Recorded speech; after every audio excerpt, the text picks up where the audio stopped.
You were one of the first channels I ever came across, and Market Movers and Sports Card Investor and everything was a huge starter for me Cool. to learn about this world. So I just want to first say thanks, and it's like a huge honor to even be in here and be in the set, and Cards HQ is looking incredible. Thank you. What made you even go on this wild ride of sports card investor? It's been a wild and unexpected ride. I was big into this as a kid, as you know, a lot of people listening were, and completely lost touch with it. Didn't even know cards were really a thing anymore for a long time. And it got back into it in 2018 when my oldest son went home to visit my mom, his grandmother, and they were at Target.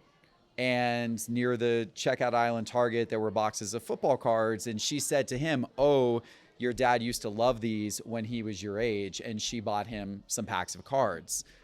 He brings them back to my house. We open them together. And I'm like, man, I haven't seen a football card in 30 years. You know, I mean, literally, I've been that long. And we're opening them. And I'm like, well, these are cool. And then all of a sudden we hit like a numbered card. I'm like, what's that? Like, wait, why is this card numbered? And we hit a refractor, and it's, you know, I'm like, wait, what's this? Or why is this card green? And the rest of it. So all of a sudden I became curious about it again. That was 2018. And I dove in, and I, you know, being older now, being an entrepreneur, having started a bunch of businesses and understanding investing and all that type of thing, I was like, wow, this is so much better put together. There's so many. And so I started studying, and I was like, wait a minute, there's grading now, which solves the challenge of ensuring the quality of a card and ensuring that it's authentic and allowing you to buy a card online without seeing it in person, yet know what quality you're getting. There's online marketplaces now, like eBay, which give you tons of liquidity. There's serial numbering, which builds scarcity into products. So all of these problems with cards back in my childhood in the 80s and 90s had kind of been solved. And I saw this, I'm like, this is great. And then I'm like, you know what? I'm like, I think this thing's going to blow up again. And I started telling my friends, late 2018, this is going to blow up again. This is going to blow. And they were like, what are you talking about? Baseball cards are going to get popular again? Like, what are you talking? I'm like, no, it's different now. It's better. And my theory was that there was going to be a lot of people my age that were going to have kids just like my kid was coming into that age range. And I'm like, there will be other dads out there that are going to discover this through their kids. And they're going to be like, oh my gosh, it's so much different now, just like I was. And then it was early 2019. It was like March or April of 2019 when Gary Vee, who was one of the early outspoken, you know, people about cards, went on the Rich Eisen show. And he said that was his moment where he, for the first time, came out publicly in a big manner and declared that cards were back and they were going to be a big thing. And so several of my friends who I'd been telling about since like late 2018, who thought I was crazy, then heard Gary Vee's podcast and started texting me, and they were like, maybe you're onto something here. Like this guy, you know, I'm like, and that was the moment when I'm like, I got to jump into the game. I got to do something. And so that was just like retail stuff. It's not hobby. So at that time, did you even know what a hobby box was? Or was it? I mean, I was learning all that. Yeah. But yes, what my son came back with was just retail packs from Target. It literally, you know, blaster boxes. He got a couple of blaster boxes, and that's what started the whole journey. Donruss football. It would have been, oh my gosh. Yeah. 2018 yeah. Donruss football blaster boxes is, you know.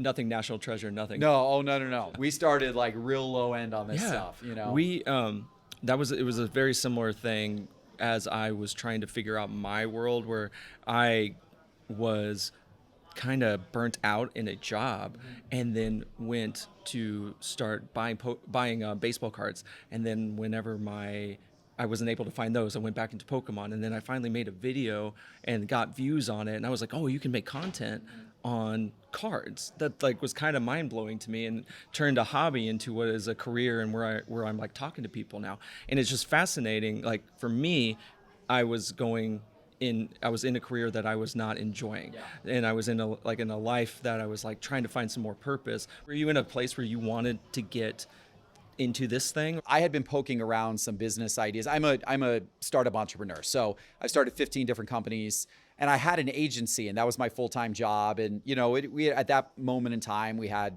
probably 60 full-time employees. So I mean, it was a pretty big job. But I was always doing little startups on the side. So I had been poking around the sports betting world because I like the sports world and I wanted to do something in sports, but the sports betting world's real crowded with, companies and all that type of thing. And so I'd just been casually looking for opportunities. And then then the sports card thing kind of hit me. And I just, it was just a ton of fun. It sucked me back in. But when I started, I never thought or assumed it would actually take on such a life of its own that it would pull me away from the agency and from my other investments. I actually put in late 2020, I put a managing director in charge of the agency and stepped away to work on this full time, and recently sold the agency earlier this year. So I'm officially out of that, but I never would have assumed that back in 2018, 2019. It was more of just a passion project that really took on a life of its own. Yeah. And so you love this now. Oh, I love it. Yeah, 100%. I mean, how can you not, working in cards, it's hard to have a bad day when the medium is cards. Like you can't, and you can never take yourself too seriously with any of this because it's like, it's cards. Like, it's like, this is meant to be fun, and it is, and it's exhilarating. It's always something new, which I love. The products are always evolving. You're always seeing cards, even older cards I've never seen before. There's so many cards out there. I've been, immersed in the card world now for 6 years. And every time I go to a card show, it seems I still see some new things that are, I wasn't expecting, or unexpected, cards I've just never seen before from older sets. And so it's such a cool journey, to be able to work in it every day. And you have your wife and kids too, and they're involved in the journey. Like, what's that like to be able to do that stuff together? Because I have a 10 and an 8-year-old, and they see me go to a Collecticon or see me make a video, and I bring them along personally because I'm always like, hey, I love this, and and you can tell that I'm happy and I enjoy my life and I enjoy this video, but it's also work. Yeah. And so, like, what is that like being involved with your kids, and what are you teaching them? It's the absolute best. Yeah. And my older son Reeves is super into football cards. He loves going to card shows. We love going to card shows together. The National is like the best week of the year because he's so pumped up about, going there, and you'll get a big trade zone, and he's just doing stuff all day long there, which is so much fun. And then my younger son's into soccer cards and some into Pokemon, so he loves doing this kind of thing. And my daughter dabbles a little bit. She's more along for the ride, but she's got a pretty decent Pokemon collection. She enjoys it as well. Yeah, so they love to see Dad do what he loves. Sure, and they're in the content as well, and they're in my content, and they got their own content. They got a Card Kids channel.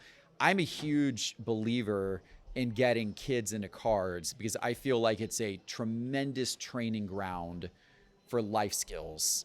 I feel like getting your 8 or 10 or 12-year-old into cards teaches them negotiation, teaches them, finances, how to value something versus something else when you're doing a trade with somebody, understanding the value of their collection, or even the discipline of building a collection and, putting together a complete set or something like that. Going to a card show, speaking to dealers, there's a confidence level that builds. It's learning how to interact and have business conversations with other people, even people who are much more senior, to you. There's a transformation that occurs with kids when you get them in this environment and let them participate in trade nights and let them go to card shows and let them cut their own teeth a little bit and make their own mistakes. And the stakes of what they could lose are so small. It's such a great training ground.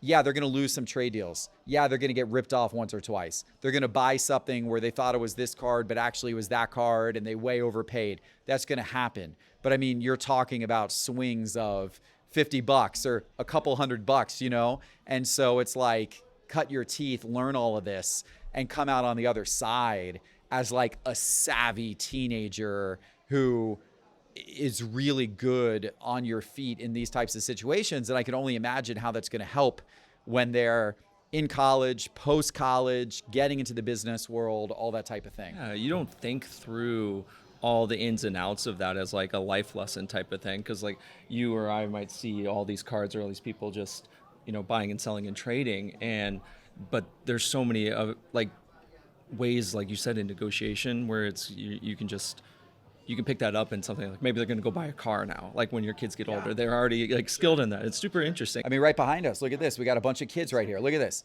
You got a bunch of, 8, 10, 12-year-olds that are literally set up here as like a little mini dealer here at our Cards HQ trade night. And they got their cards out, and, these kids are doing a deal with another kid. And it's, this kid's talking to an adult about his cards and what they're worth. And like, that's the kind of stuff that I think really builds character in these kids. Something like that, like this that you're seeing here, what you were talking, was that something you ever envisioned?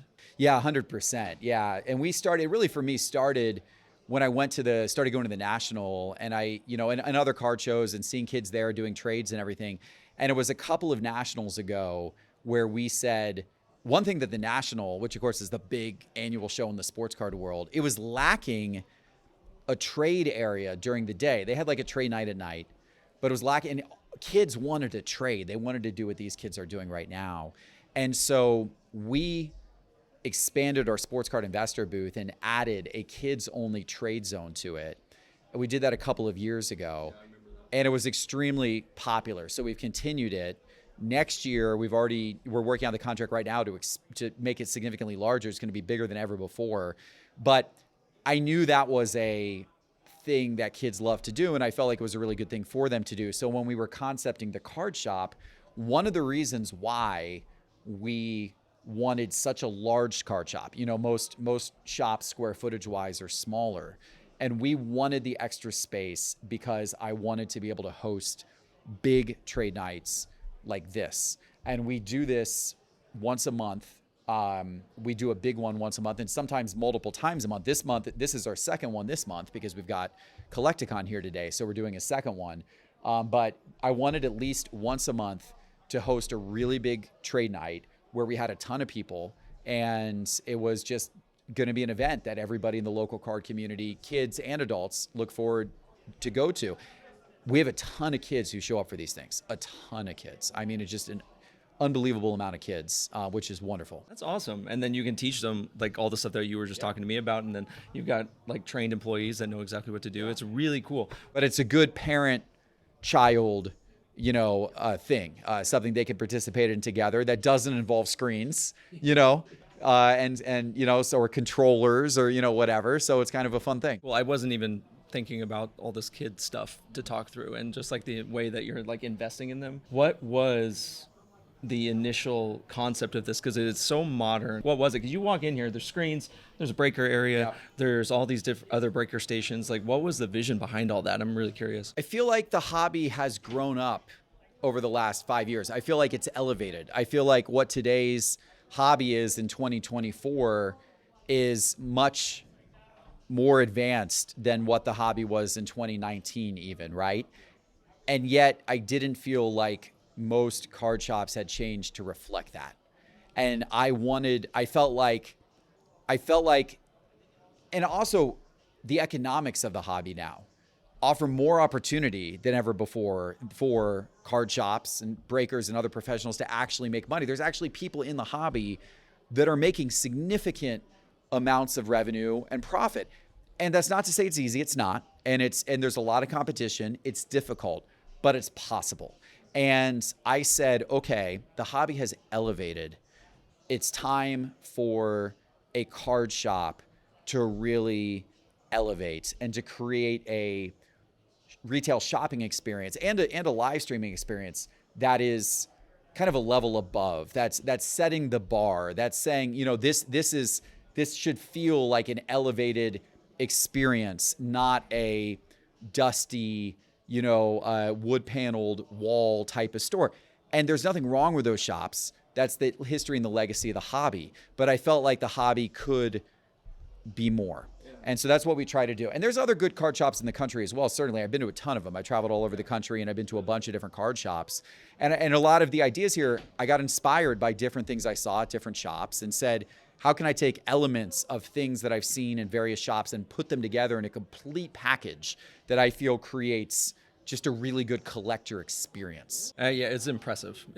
Like the moment you walk in, the size and scale and everything is just like there's a lot to take in. Even after we set everything up, we walked around a little bit, and I was Yeah. just like, man, it just keeps going. Thank you. And keeps Yeah. going. So I'm very impressive. I want to jump to asking you on all this stuff. Like I'm sure, what is some what are just like some pitfalls that you've run into in this card world that maybe you wish somebody had told you, Yeah. ahead of time that now you can tell to other people? Yeah, I mean, I would say you've got to have a love for the cards to be successful here.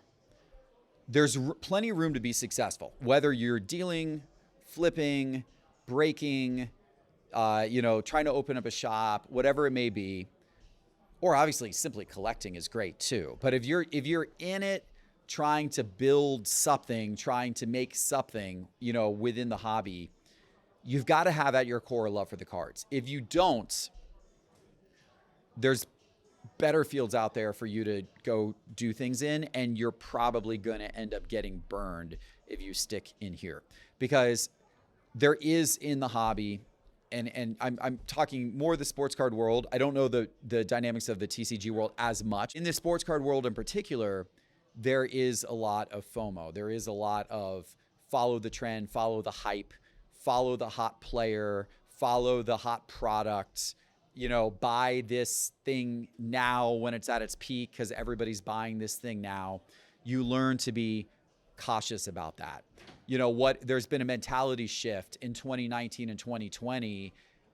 A lot of the hobby, including myself, was focused on the young up and coming players, the prospects. You had Zion mania, you had Ja Morant mania, you had Trae Young mania, Luka, or you had LaMelo Ball mania, and you had all these things, right?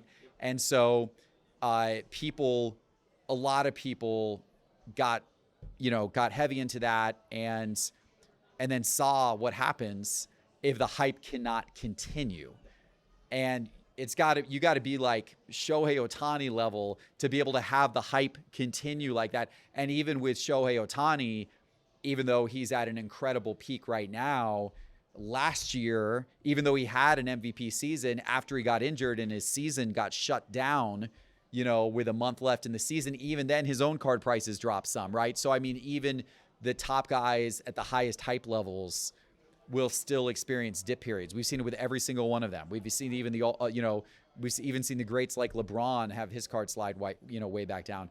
I think that if you're not going after the flashy new thing and you're instead putting your money in things that are considered more iconic, safer, you'll probably do better over the long run. But even some of that's susceptible to hype, and bubbles and, that kind of thing. I mean, as I said, even LeBron saw a big drop in his cards. Well, you even saw LeBron when he hit the scoring record. Yeah. It didn't do... No. And in fact, after he hit the scoring record, his cards declined. And it's because there was so much pre-built in hype and anticipation for that happening. Now, what I do think is the case, which is the case with a lot of speculative markets, is that if you have the discipline to buy good stuff, good quality stuff, which is, top name star players who have proven it, GOAT level players, and good quality cards of those players, which are name brand sets, rookie year a lot of times, good grade, ideally, somewhat scarce, whether that's numbered or whatever.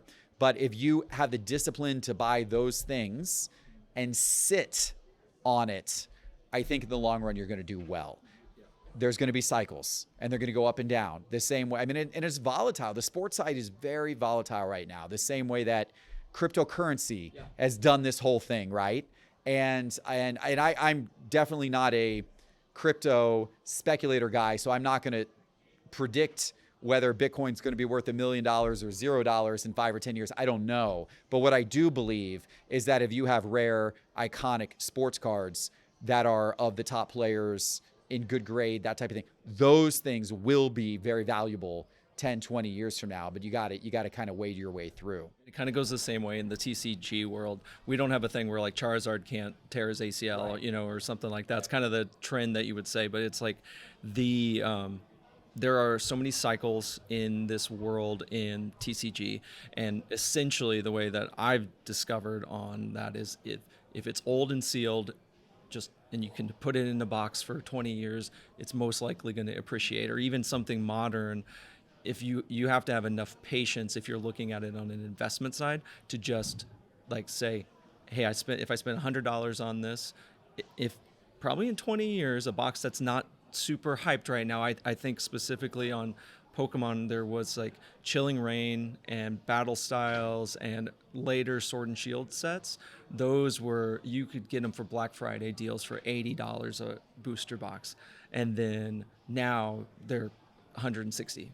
And it's a similar thing. There's a cycle, and just being a little bit of an awareness of what the market is doing provides clarity, and that's why you have market movers. It's fun to speculate in season and to try to pick the Hawkeye and everything like that. Like, that's a lot of fun. I still do it myself, but it's also very high risk. I do my top 5 cards every week, and I always, a few years ago we were like, and this was the suggestion of some viewers. They're like, you should talk more about how the market goes down on some of these players. I'm like, you know what? You're right, because part of this is educational, and we have a lot of kids watching. We have people that are new to the hobby watching. I'm like, you're right.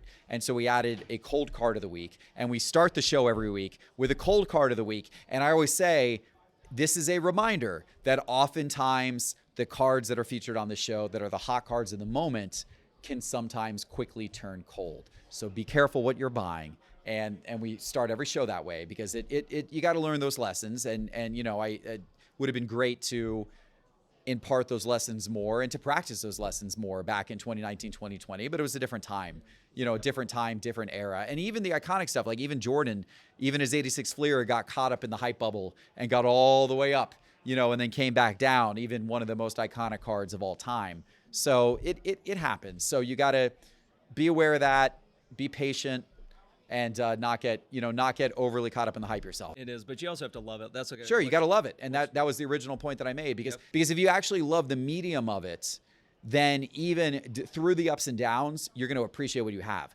Like, I've got cards in my personal collection that I paid significantly over today's market value for those cards that I bought in 2020, 2021, 2022, where the markets moved down, but I don't care. Would I like to have bought them at the floor instead of the peak? Sure. I would have liked to have not spent as much money on those cards. But because I love the cards, I'm okay with, the market having shifted down because I love the cards. And so, that goes back to that thing. Like, if you're in it because you have a love for it, then it makes the ups and downs easier to take. Yeah, it makes anything. It's like any career. Like, if you like making content on top of all of this. Yeah. Like, sometimes you make a video and sometimes one hits better and one hits worse. But as long as you love what you do, like, it makes everything easier, right? That's what's really fun about this hobby, because I've had some great boxes. I'm sure you've had some great boxes, and you've had some great speculations and poor speculations, and I've had poor speculations and great ones too.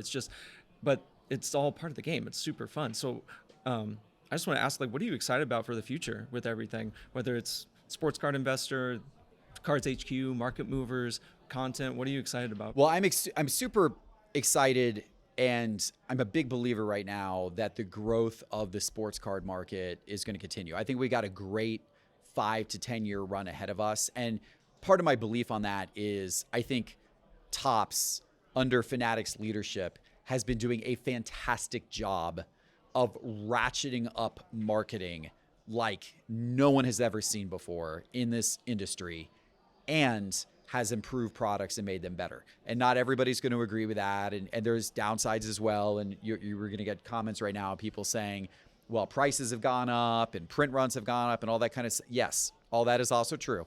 But the marketing they're doing, bringing people in. And right now, they only have the baseball license. Basketball and football are going to be even bigger. And so when they get football, in a couple of years, and when they're really able to ratchet up NFL to the average fan, I think there's a lot of possibility there as to how that's going to grow the sports card market as a whole. So I'm very excited about the potential. And then what we're doing here, I'm very excited about what the future of that means for us, right? And like the journey that we're on. We have our goal is to, for us, it starts with the content. And we have continuously reinvested in production quality. So, I've said from the beginning, I want to have the best looking, most watchable, most consumable, highest quality content, card show vlogs, in-store vlogs, box breaks. I really want to put a lot into it to make it as good as possible. So we've continued to hire video resources, invest in the studio, all that, and part of wanting to do this shop as well was wanting to bring the studio within the shop. So you can have moments like what we have right now, where there's an entire trade night going on behind us and we're sitting here recording a video, right? So we're going to continue to reinvest. I want to continue to be the leading content producer in the space, because that then affords so many other opportunities. Our Market Movers product, we're going to continue to invest in that. We've grown the largest database of card data in the industry. We're going to continue to grow and invest in that and make that better. Cards HQ obviously is a big part of our, journey right now, and it will be interesting to see where this goes. This store's only at this point 8 months, not even 8 months old. So we're starting to have conversations about, like, do we do store 2, or do we double down on like live selling and all that kind of stuff?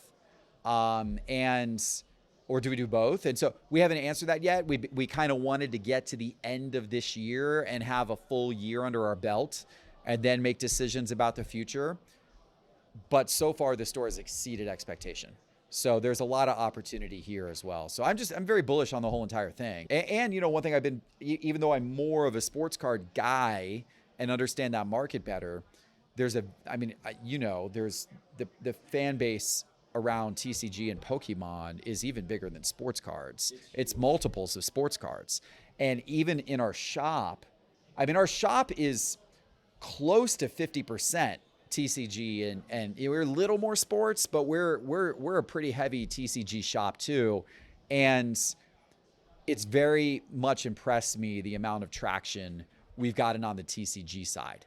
And so, that's a whole nother world that is awesome and that we want to continue to grow, within as well. Well, I appreciate that. I've got a few questions from Sure. people I posted on Instagram that I want to give you. So let me bring up what we've got here. This is from Dylan. He said, best way to make money in the sports card space, and break down budgets if it's possible. There's a lot of different ways to make money, but I think at an elemental level, learning how to be a successful dealer is probably a good start. And there's card shows all over the country. You can start small. You can do some buying, go to card shows on your own, try to pick up cards at a discount, try to pick up cards at a bargain, shop around, find good deals, negotiate, and then you can set up a table at a local card show. And, a lot of these card shows, you set up a table for $100 or something like that and put your cards out, and now all of a sudden you're in business. And I think starting at a basic level is always a good idea. If you want to do breaking, start by doing small boxes, start by doing retail products, start by doing inexpensive breaks. We even here at Cards HQ, we made a mistake. Even though we're at a big scale with our audience, when we started to get into breaking, we lost money. We lost a lot of money our first few months breaking. And the reason why is we started too aggressively with the product and the price points of what we were breaking. And because we were a new breaker, even though I had the audience through Sports Card Investor, a lot of people were aware of Cards HQ, and I could get people into the streams, even with that audience flow, we still had trouble selling breaks for a profitable level for our first few months. We were overshooting. We were doing products that were too expensive. We were doing breaks that were too big. So we toned it down. We came down in size, and we started doing smaller breaks, less money. And then we started to, find profit. And then from there, you can grow and scale. Interesting. Okay, good. All right. And the other one that I have that is for someone who isn't into sports at all, but his kids are, where is a good place for them to start collecting? That's a great question. I mean, I think I think card shops and card shows are kind of the heart and the essence of the hobby, right? So I mean, I would look for those, and I think that's great. I mean, even an adult who isn't into it, but his kids are, encourage the kid's passion, take them around. There's a lot of good people in this space. You know, there's a lot of people that help kids out and make sure kids are getting a fair deal and you know, all that kind of stuff. Of course, kids do need to develop their own savviness as well, because there's some people that might try to take advantage. Most people don't.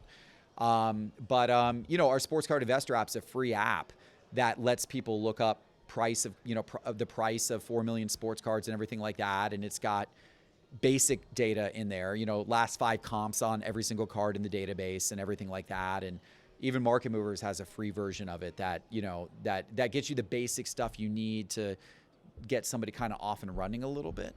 But yeah, card shows, card shops, trade nights, that's where I would start. What would be like good entry level products for someone like that too? So like I know a lot of parents like that too, who they're like, it goes both ways, where the kid's into Pokemon and the parent doesn't know what's up. So I try to say, don't buy the trick or trade packs, like get these things. So what would be the entry level things? So with sports, I recommend concentrating on a particular sport and then learning the most popular sets in that sport and then ignoring everything else. So at first, because it's so complicated, there's so much to learn. So if you're a football or basketball person, if that's the kid's number one interest, then just concentrate on football or just concentrate on basketball.